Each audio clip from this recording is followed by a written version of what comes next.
could have been anywhere in the world. Yeah. But you're here with us. That's exactly what I like to say. We appreciate that. Yeah. Yo, what's poppin', y'all? This is Chef LES, less is more. You know we on that culinary tour. Today we're gonna have some delicious food. My man Alice, we met in Miami a few years back at Art Basel. He's doing his own thing, him and his wife, Lena. They have an amazing culinary program in here. Great grapes, wine, mocktails, cocktails, you name it. And if you wanna have some fire crab, you gotta pull up to this lab right here, man. And I can't wait for y'all to experience this with me. Come on, let's pull up to Kiko.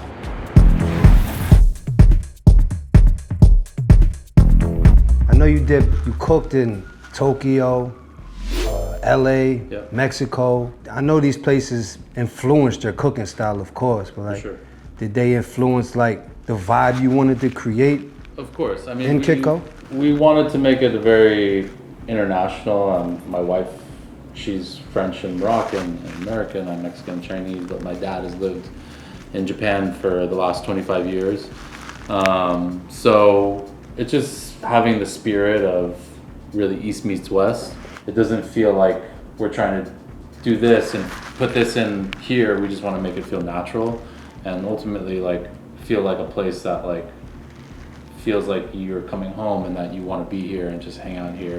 Just as we want to elevate the kitchen, we want to elevate the wine program, we definitely wanted to have a high-level bar program. So the point of the cocktails are to remain crushable, fresh, parallel different ingredients that we're using in the kitchen and incorporate them into our beverage program. So they're not meant to be overly complicated, just super refreshing, really fun. So obviously we're using ume a lot in the kitchen, and then highballs. There's nothing more Japanese than a highball, but we had to master the highball, so we force carbonate it here in house. So that's kind of our take on like a really fun, fruity, forward, and refreshing beverage. Picks done to this crab meat that we cook them first and then take all the meat out of the shell. We add a small bit of butter just to reheat it. We keep our sushi rice in here. Okay. So basically build everything in the shell. Uh-huh. This also gets served with an avocado. Yeah, it looks good. From the avocado guy. The avocado guy. Yeah, he just sells limes, lemons, and avocado. Shout out to the avocado guy, man. Need more guys like the avocado guy. So we basically just heated that up with butter. Yeah. Got it velvety. Yeah, we basically build this all the way up. So this is like our crab, what we call our crab panko. From the shells, we make like a infused oil. So we roast all the shells with some Korean chili and garlic and shallots. And then we have this like really like orange oil. And that oil is what we use also for this crab mayo. We were thinking of spicy mayonnaise, but we wanted to infuse all the most flavorful part of the crab. So we take the tamale and we reduce it, and then basically make a mayo from that and fermented chili and use that crab oil. So this just goes all over. And then fresh horseradish.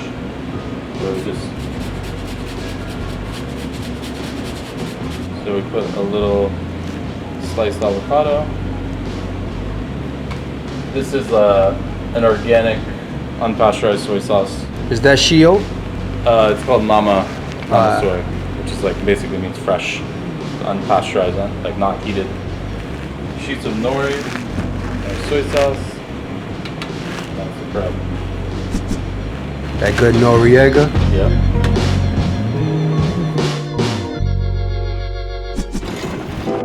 Too early? I'll taste it. Low ABV cocktail, sake based. Whatever you put together, Lena, I'm trying for sure. Just don't have me too bopped on camera. No, this is good. Have you ever had a white Negroni? I probably did, but this is gonna refresh my memory. Okay, so have you ever had a sake based Negroni? No. Okay, so this First is time. our take on a white Negroni. We're actually fat washing it with melon. We then add sake, a little Dolan Dry, vermouth. So it's our take on a white Negroni just using melon, sake, and white vermouth. I'm pretty much on an empty stomach, so this is giving me a little bop right Low now. ABV, so What is it? like low alcohol. There's not like. Y'all should call this, man, sock it to my pocket, man. There you go. So this looks like So this is shiitake. Dried shiitakes, fresh shiitakes, shallots, garlic, a little white wine, the Korean black bean paste, and some brown butter. Oh, you said clarified butter or regular brown butter? butter. Wow. Alright, so then this is our Mafaldine. That shit slaps by itself. This is just an extruded pasta, so just semolina and water. Okay. No eggs. Do you cook the pasta at all? No, since it's fresh pasta, it cooks. Cook super fast. How often do you extrude pasta? It's probably every other day. Because you gotta let it dry out too, Yeah. right? Now that's that good al dente right there. To the bite. So we add a little pasta water, and then you just kind of like let it all come together. And the pasta water is going to be kind of what coats and binds the sauce. Why we like to use pasta water, because the natural starch that comes out of it from cooking the pasta, that comes out of the pasta and that's in the water, it's essential for thickening your pasta sauce. And instead of just adding like water, like this is flavored. I'm sure Alex seasons his pasta water. Yep. Always season your pasta water, and don't, if you're gonna toss it, at least save like a pint of it, you know, so Yep. you could reheat your pasta. And then we'll always add the butter and cheese like at the end. You don't want to like cook it all out. And you don't want it to separate either, right? Yeah. Now, if you're adding butter as a Mont Beurre, it's really important to not have it directly over the heat, because you don't want your Mont Beurre to separate, and you're having like a clear film of oil that is not aesthetically pleasing to the dish. You know, you want it cohesive, velvety. So the best way to do that is take the pan off the heat and just let it melt on its own. Add a little bit of pasta water. That's the Reggiano. Yeah. It's better to use this consistency of cheese to melt better. If you're using Parmigiano and it's not Reggiano, start over pronto. You want to stick with that Parmigiano Reggiano, man. Nice and saucy. You want to do the honors? All right. Why not? I think that's Yeah, it's perfect. good. What inspires the evolution of the dishes? Like, what do you got going? I think it's just about to try to keep getting better every day. You kind of understand where things can maybe veer off the exact direction that you want. So I think it's just, you're constantly dialing those things and then tasting those things and seeing, and also getting a feel for how people react to the dishes. Like, I feel like it's pretty, you kind of know right away now where it's like, if the dish is a hit and it's like there, once it starts on the menu or it's a special, or if it's something that like maybe it's not right for what we're doing. So this is the chicory and cabbage salad. So we got chicory in there, there's that mint in there, Yeah, so it's basically scallions, radicchio. So just standard red Castelfranco, and then depending on the time of season, it can be a little bit more varieties of chicory, basil, mint, cilantro, scallions. So we make this. It's all proportional. These so are some beautiful greens too, man. Yeah, we weigh it all out so that way everything's balanced. Nowadays, the turnover rate with cooks is so like insane. Like, you got cooks that come in and they don't want to give you that commitment that they did a few years back. You know, they want to get a little clout, say that they worked there, and they want to go on their social media platforms and pop their shit and see what they learn. Like, how has it been finding like really good cooks to cook your food? We hire less those types of cooks. We hire cooks who want good, stable jobs, that they know that what they can come and have here is like a reliable, kind of like honest and fair work environment. Yeah, because from the sound of it, it's like more of an educational incubator. Like, you're learning from Lena with the great wine and cocktail program, and she's a sommelier. Got you, an amazing chef, working with these different ingredients.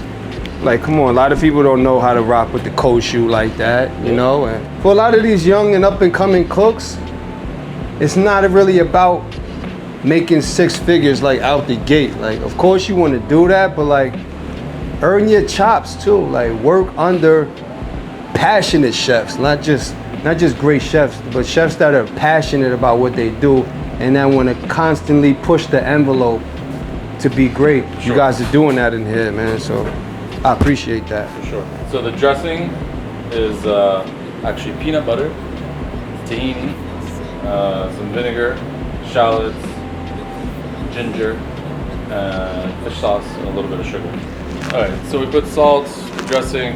We always add a squeeze of fresh lime. Check the technique, man. He's folding those greens.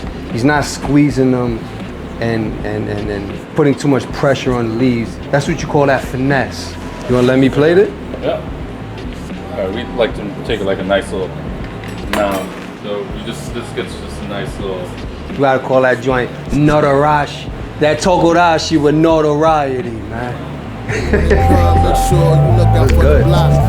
Basically, from the time I moved to New York, I was trying to get this off the ground. Right. We were just doing whatever we And I had was to just do on the back end. Doing what I needed to do to pay bills and support, feed the family. It was basically from 2019 till 2024 to like. Obviously, there was a detour because we moved and stuff. I think we had like at least each 2 or 3 jobs in between. Wow. Trying to get this started and when we originally started the pop-ups, yeah. Just to like find a partner, try to get the funding, get a space. It's a hustle. It's a hustle. Yeah, it's definitely a hustle, man. You in the right place for that too, man. Yeah. The home of the hustle. That's why we came to New York, because it was like, if we're gonna do it, it's gonna be the same amount of work. Yeah. You know, even if you have a 40-seat restaurant or what, it's like, it's still the same amount of work. You still gotta be here as much. So it's like, you might as well try to get the return in a big place with a big platform where there's a lot of people, you know? All right, now let me get over here.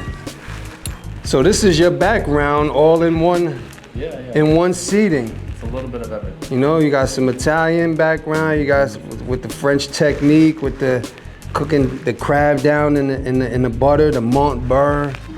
You have some amazing Western influences here with the peanut sauce. Come on, y'all gotta have some of this too, man. Looking at me eat, man, I'm getting a little anxious. I'm a little crowded.